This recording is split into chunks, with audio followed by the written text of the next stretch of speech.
pessoal, espero que todos estejam bem, se cuidando, estudando para o vestibular da UEL ou alguma outra prova que é do seu objetivo.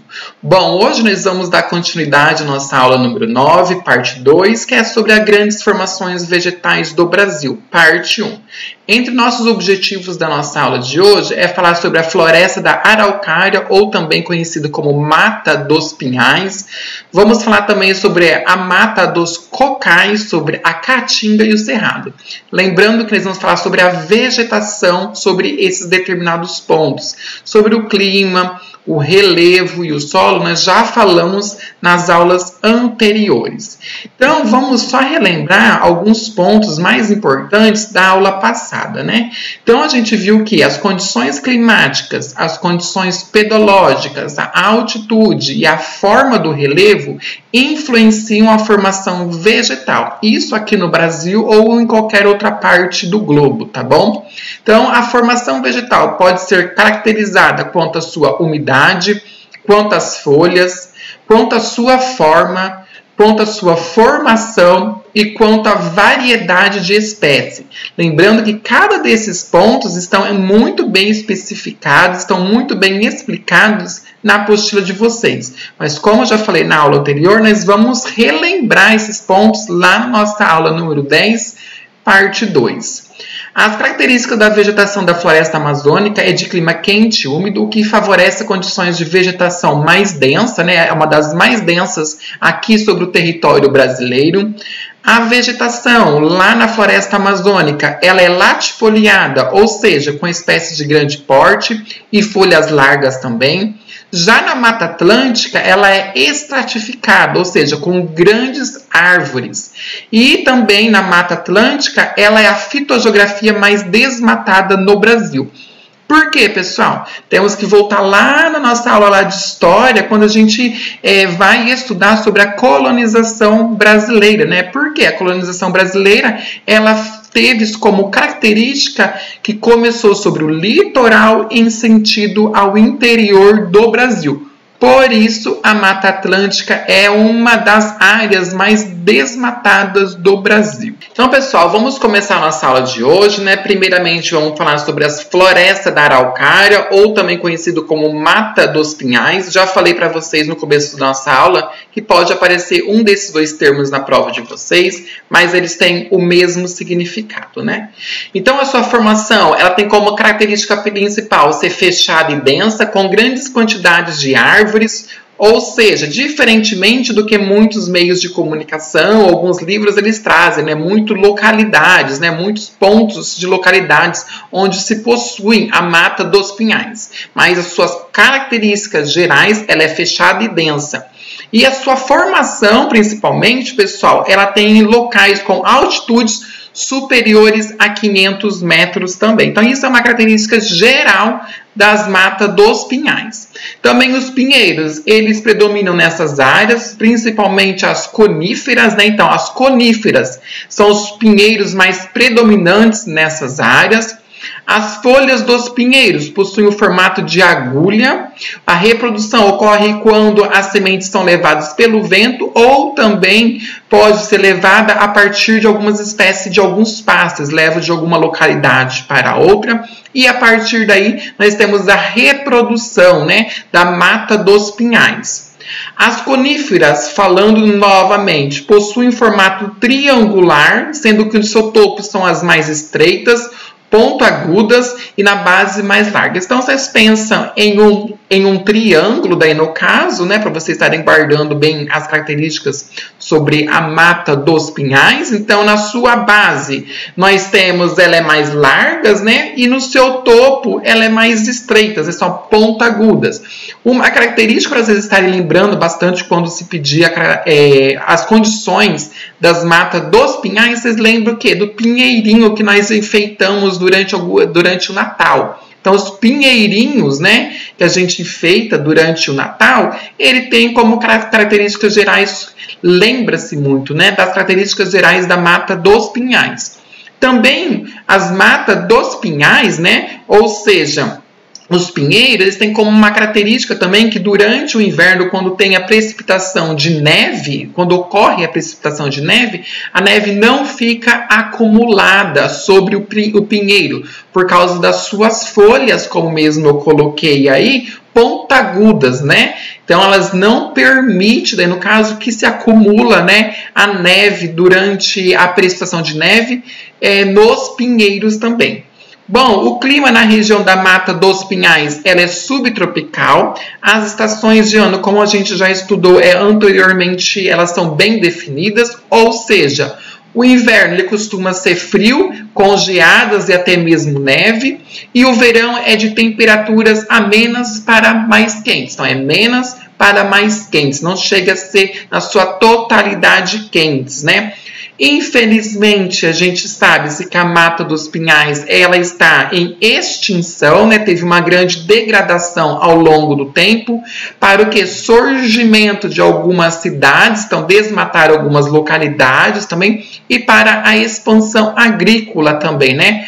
Apesar de haver hoje em dia leis federais, estaduais, até mesmo municipais, que protegem essas áreas, mas sabemos, né, que infelizmente não é assim que ocorre. Continua-se sim tendo também o desmatamento da Mata dos Pinhais. Uma outra característica também é o cultivo, né, dos pinheiros, ou seja, da Mata dos Pinhais, para fins industriais principalmente. Ou seja, é uma característica econômica da região sul do país, daí no caso, né? Ou seja, planta-se, né, os pinheiros em algumas localidades, daí no caso, e depois eles vendem para as indústrias, para estarem fabricando principalmente os móveis. Mas, infelizmente, nessa produção de pinheiros, ela demora muito tempo, na média em 16 anos. Ou seja, se você for plantar um pinheiro hoje em alguma localidade para você estar vendendo para alguma indústria, só daqui a 16 anos é que você vai estar vendendo esta madeira. Por isso que ainda nós temos muito desmatamentos ilegais, principalmente aqui falando sobre as matas dos pinhais. Então as pessoas ainda, né, muitas indústrias ainda desmatam essas áreas, porque é uma das melhores madeiras para se construir os móveis. Bom, pessoal, eu vou apresentar para vocês o mapa da localização sobre a Mata dos Pinhais, tá bom? Então, aqui em verde, neste mapa, vocês podem estarem vendo aonde que se localiza daí a Mata dos Pinhais, né? Então, nós temos aqui principalmente sobre norte do Rio Grande do Sul, Santa Catarina, Paraná, sul São Paulo e sul de Minas Gerais. Então, essas são as localizações onde nós temos as principais áreas de preservação da Mata dos Pinhais. Esse mapa é de 2018, tá bom? Não consegui encontrar um mapa mais atualizado. E na outra imagem, né, acho que vocês já viram já nos meios de comunicação ou em livros, uma imagem da Mata dos Pinhais, ou conhecido como o pinheiro também. Essa aqui é o pinheiro, né, principalmente conhecido aqui no estado do Paraná. Quando vocês forem estudar na UEL, passear na UEL, vocês vão ver muito deste pinheiro no campus da UEL, né? Então, é muito comum lá também. A outra formação vegetal que nós vamos ver agora é sobre a Mata dos Cocais. Ou seja, a Mata dos Cocais ela é considerada uma floresta secundária. Mas por que ela é considerada uma floresta secundária? Porque ela é uma mata de transição. Mas a sua transição, onde que ela se localiza? Bom, entre os biomas da Amazônia, fica a oeste, a Caatinga a leste e Cerrado ao sul.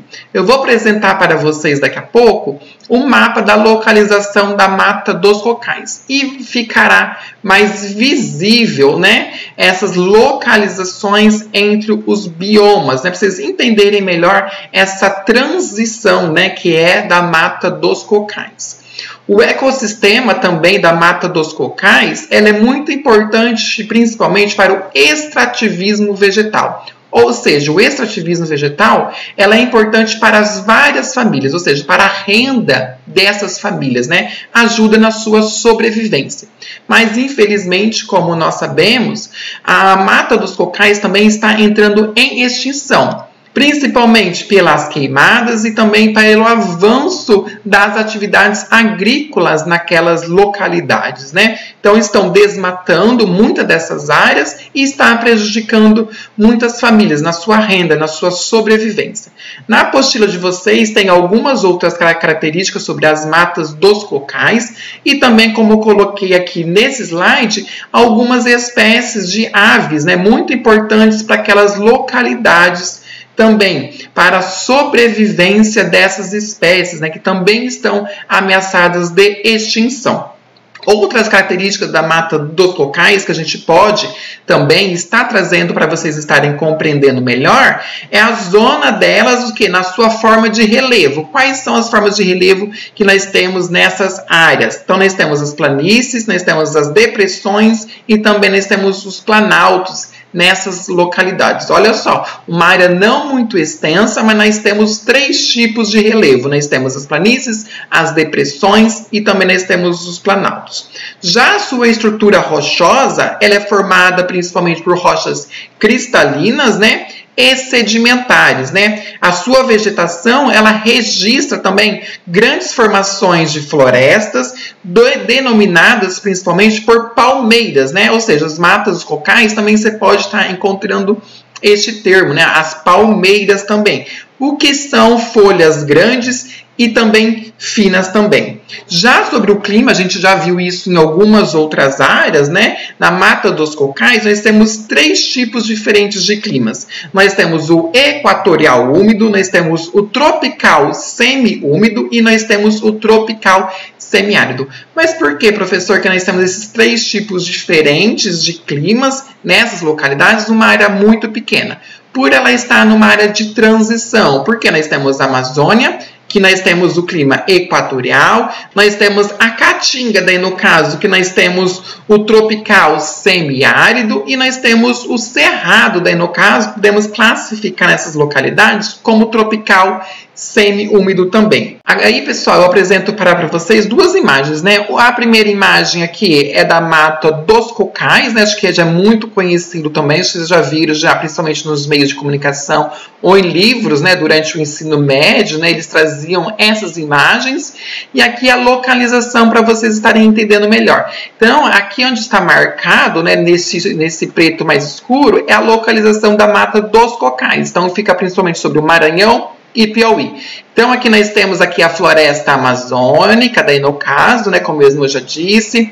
Aqui nós temos a Caatinga, daí no caso, nós temos a Caatinga, e aqui nós temos o Cerrado, olha só. Oeste, nós temos a floresta amazônica. Sul, nós temos o Cerrado. E a leste, nós temos a Caatinga. As características que eu falei para vocês anteriormente. Por isso que ela é considerada uma área de transição, né? Uma área vegetal de transição, porque ela fica entre 3 grandes biomas brasileiros: a Amazônica, o Cerrado e a Caatinga. Dando continuidade à nossa aula, vamos ver agora a terceira característica sobre as formações vegetais do Brasil. Vamos ver agora a Caatinga. Bom, a Caatinga, pessoal, ela é um bioma exclusivamente brasileiro. Ela compreende cerca de 11% do território nacional e 70% da região nordeste brasileiro. Também é o bioma que é afetado por secas extremas e períodos de estiagem, característico do clima semiárido, ou seja, a vegetação ela precisou se adaptar àquela localidade para ela conseguir se sobreviver pela falta de precipitação. As principais características da vegetação são árvores baixas, troncos tortuosos que apresentam espinhos e folhas que caem no período da seca principalmente. A flora da Caatinga é bastante diversificada, apresenta cerca de 1.981 espécies de plantas aproximadamente, né? E a vegetação da Caatinga ela apresenta 3 estratos, ou seja, 3 tipos, né, principalmente. Então, nós temos, em primeiro, arbóreo, que é uma espécie que variam de 8 a 12 metros de altura. Depois, nós temos arbústivo, que são espécies que variam de 2 a 5 metros de altura. E o herbáceo, com espécies abaixo de 2 metros. Entre as características gerais, pessoal, elas ficam entre 2 a 5 metros. Então, nós temos a vegetação dela, ela é média, né? Não temos tanta quantidade, né, de arbóreo, daí no caso, né, que é de 8 a 12 metros. Porém, é muito bom estar passando para vocês essas 3 características, porque pode aparecer esses 3 termos na prova de vocês também, tá? Entre outras características que nós podemos trazer sobre a caatinga, que eu acho muito importante para mim estar apresentando a vocês, pessoal, é que os galhos, né, eles são retorcidos, além de possuir o seu solo raso e também pedregoso também. Então, o solo não é uma das melhores características dessa região da caatinga também. Então, por isso que algumas áreas da caatinga, já alguns cientistas, como nós já falamos em algumas aulas passadas, pode se tornar no futuro um deserto, por ser um solo, né, raso e pedregoso principalmente, né? O bioma também, nós temos algumas localidades, a presença de ervas e de cactos, né? Os cactos são muito comuns quando a gente acaba buscando nas redes de comunicação, nos computadores, né? Enfim, no Google principalmente, né? A gente busca imagens, né, sobre a caatinga. Então, já o Google já vem com aquelas imagens também que a gente vê em livros didáticos, que já vem os cactos mostrando como uma característica da vegetação da caatinga. Mas nós também temos as árvores, né, de 2 metros em média, 5 metros em médios, como eu falei anteriormente. Então, é muito comum os cactos. Os cactos são uma das espécies mais resistentes à seca também na região da caatinga, né? Ela consegue se preservar aquela cor mais verde, mesmo em períodos, em anos, faltando muito líquido no solo, né? Faltando muita umidade. Então, mesmo assim, ele consegue reter muita umidade para a planta estar se sobrevivendo durante este período longo de falta de chuva, né? De estiagem, daí no caso. As áreas mais elevadas da caatinga, ela se encontra principalmente sobre o litoral, né, próximo ao litoral, o que faz dessas áreas serem mais úmidas. Essas áreas mais úmidas nós temos uma vegetação um pouco mais densa, né, e essa área também ela é conhecida como agreste também, ou seja, são áreas mais próximas ao litorais, que recebem mais umidade durante o ano e tem maior quantidade de precipitação. E por isso nós temos uma vegetação um pouco mais presente nessas localidades, quando a gente compara mais no interior da caatinga.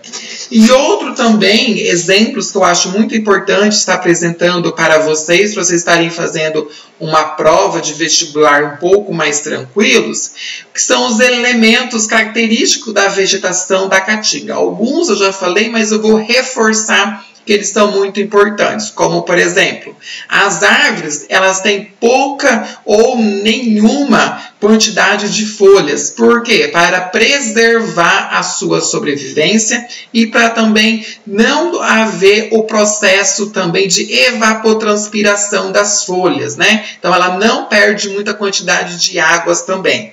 Os galhos, eles têm de ser tortuosos, os troncos retorcidos e muitos resistentes, grande quantidade de espinhos, principalmente os cactos, né? Mas algumas árvores também nós temos espinhos na região da caatinga. Os caules são grossos também e as raízes são profundas para ela conseguir captar a água do subsolo, né? No caso, ela poder estar sobrevivendo a grandes períodos de estiagem. Aqui eu apresento para vocês 2 imagens da caatinga. Daí, então, eu tenho a primeira, como eu mesmo disse, são árvores de médio porte, daí no caso, principalmente até 5 metros de altura, que, como vocês podem ver nessas imagens, elas não apresentam folhas. Caso volte a ter a precipitação, essas folhas tendem a voltar novamente. Então, as folhas elas renascem, elas brotam novamente com a volta do solo mais úmido. E ao lado, pessoal, nós temos os cactos. Olha só, os cactos a gente pode perceber que são mais verdes, né? Verdeados. Como mesmo eu disse, por apresentar uma característica local que ele consegue reter mais umidade, né? Mais líquido, né? Para ele estar se sobrevivendo durante esse grande período de estiagem que pode durar até anos. E o próximo, pessoal, eu tenho aqui o mapa da localização do bioma da Caatinga. Então, como mesmo já disse, né, 70% está sobre a região Nordeste e nós temos também um pouco também sobre a região Norte de Minas Gerais. Caminhando para a nossa última característica da aula de hoje, vamos falar sobre o Cerrado. O Cerrado é considerado o segundo maior bioma da América do Sul e é conhecido também como savana brasileira. Então, na sua prova, pode aparecer esses dois termos, que significam a mesma coisa, Cerrado, que nós vamos apresentar agora para vocês, e pode aparecer também como savana brasileira, que eles vão estar falando, né, ou informando sobre o Cerrado. Então, fica muito atento na sua prova entre esses termos que possa aparecer. Possui uma formação vegetal de grande biodiversidade e grande potencial de aquífero. No entanto, é considerado atualmente o segundo bioma do Brasil mais ameaçado. Existem alguns outros biomas ameaçados e o Cerrado é considerado o segundo mais, principalmente por causa das queimadas e pela expansão agrícola. A vegetação é bastante diversificada, variando de formas campestres, como os campos limpos, a formação de florestas densas e como os cerradões. Então, nós temos essas características no cerrado. Então, ele pode ter, em algum momento, campos limpos, pode ter a variação de florestas densas e também pode ter, alguns momentos, dos cerradões. No Cerrado, há 11 principais tipos de vegetação que estão distribuídos em alguns grupos, como as formações savânicas, nós temos as florestais e as campestres também. Ela é distribuída em dois estratos, ou seja, em duas características, né? Nós temos o estrato lenhoso e o estrato herbáceo. O lenhoso, pessoal, eles são compostos por árvores longas e arbustos. Já o herbáceo são compostos por ervas subarbustos. Outras características que eu acho importante estar passando para vocês, que não tem aqui no slide, também não tem na apostila, é que o solo no Cerrado ele é muito pobre, daí no caso, né? Em poucos nutrientes, o que faz eles ter como uma característica de ser ácido, ou seja, é baixa fertilidade, né? E possui grande concentração também de ferro e alumínio. Por isso que algumas áreas do Cerrado, daí no caso, os agricultores, né, eles vão lá, desmatam uma determinada área, eles acabam plantando algumas culturas naquelas localidades, mas ao passar do tempo, o solo começa a não ter grande produtividade, né? Ou seja, as plantas não têm grande produtividade pelas características do solo, né? Para o solo voltar a ter fertilidade, você tem que utilizar muitos insumos agrícolas, o que faz ser muito caro, daí no caso, e acaba não compensando. E a partir daí, alguns agricultores, eles acabam abandonando aquela área e depois eles vão e desmatam algumas outras áreas. Mas, infelizmente, toda aquela localidade, ou grande parte daquela localidade, os solos são muito pobres em nutrientes, né? Então, não adianta ficar desmatando várias áreas, abandonando, desmatando, que não vai adiantar, porque é uma característica do solo daquela localidade também. Como mesmo disse, né, os solos do bioma do Cerrado, eles caracterizam pela sua profundidade, ou seja, são solos profundos, drenagem por serem antigos, né, ou seja, tem uma grande quantidade de drenagem, porque são datados no período terciário. Os solos também daquelas localidades, eles possuem cor avermelhada também, são porosos e permeáveis, portanto, sofrem intensos processos de lixiviação, ou seja, é uma lavagem da camada superficial do solo pelo escoamento das águas superficiais, o que faz o solo ser mais pobre ainda. Além de nós termos essa característica do solo ser pobre em nutrientes, né? Também nós temos a característica de ter a lixiviação, o que acelera o processo também daquelas localidades do solo serem cada vez mais pobres e não sendo adequados para a agricultura. Mas sim, nós temos que deixar aquelas áreas, né, como elas estão hoje no presente, ou seja, a partir da grandes parte da sua vegetação. E uma característica muito comum lá do cerrado, pessoal, também é que as cores encontradas lá no bioma, ou seja, na sua vegetação, elas tendem a ser verde, amarelo e tons amarronzados, principalmente. Isso, pessoal, é em razão da vegetação estar o quê? Em constante incidência do sol, ou seja, a forte incidência solar faz a vegetação ter essas três cores, né? Então, é uma característica muito comum daquela localidade.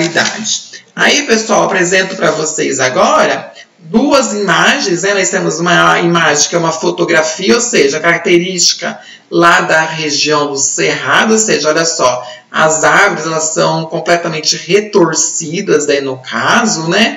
E aqui nós temos o mapa da localização do bioma do Cerrado.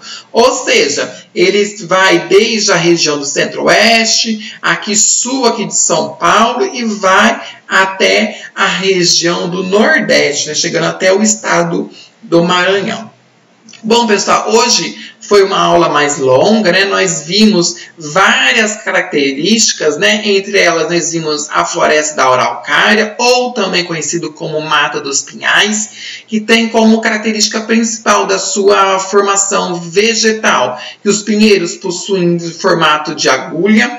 A reprodução ocorre quando as sementes são levadas pelo vento ou por alguns pássaros, né? O que fazem o quê? Reproduzir outras matas dos pinhais naquelas localidades. Já na Mata dos Cocais, a gente viu que ela é considerada uma floresta secundária e também ela é considerada uma mata de transição, né? Por ficar naquelas vertentes, né? Entre a Amazônia, a Caatinga e o Cerrado. A Caatinga, as principais características da vegetação são árvores baixas, troncos tortuosos que apresentam espinhos, folhas que caem no período da seca. A Caatinga é um bioma exclusivamente brasileiro, né, que compreende cerca de 11% do território nacional e 70% da região nordestina. O Cerrado é considerado o segundo maior bioma da América do Sul e é considerado também como a savana brasileiro. Eu friso muito isso, pessoal, porque esses tipos de questões, savana brasileira, fazendo uma relação sobre o Cerrado, ela é muito presente nos vestibulares, tá bom? Possui uma formação vegetal de grande biodiversidade, grande potencial aquífero, no entanto é considerado atualmente o segundo bioma do Brasil mais ameaçado de extinção, né? Primeiramente pelas queimadas e segundo pela expansão agrícola. Bom, pessoal, finalizamos as nossas aulas de hoje. Então, na nossa próxima aula vai ser a unidade 10, a parte 1. Nós vamos dar continuidade a este assunto, mas vai ser a parte 2. Nós vamos ver sobre o Pantanal Mato Grossense, nós vamos ver o que são campos e nós vamos ver as principais características do manto. Como é de costume, eu deixei para vocês 3 exercícios lá na sala do Class para vocês estarem resolvendo. Veja e reveja essa aula quantas vezes forem necessárias.